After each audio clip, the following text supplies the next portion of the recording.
Turnout was down in a big way at the polls in Lee County, the largest county in Southwest Florida. And elections officials do suspect concerns over the coronavirus are the reason. Fox 4 reporter Rob Manch live at the Lee County Election Center in Fort Myers with a look at today's results. Rob?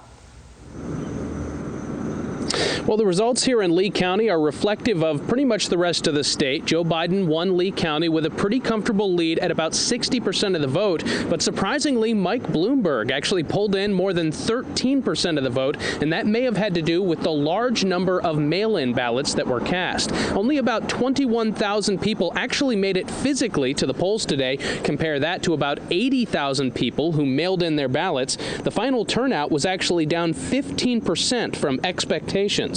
This is a look at the Gulf Coast Church of Christ. It was the site of the biggest turnout today, which still only amounted to about 332 voters. One of them was Jim Levison, who I met outside that precinct. I asked him if he thought Florida should have postponed the primary because of the coronavirus.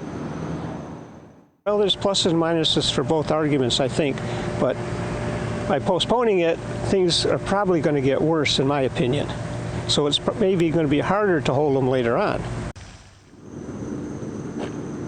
And Levison told me he was happy to see that poll workers were taking plenty of precautions. They were wearing gloves, they had hand sanitizer on hand, and they even held the door for Levison as he walked in so he didn't have to touch the handle.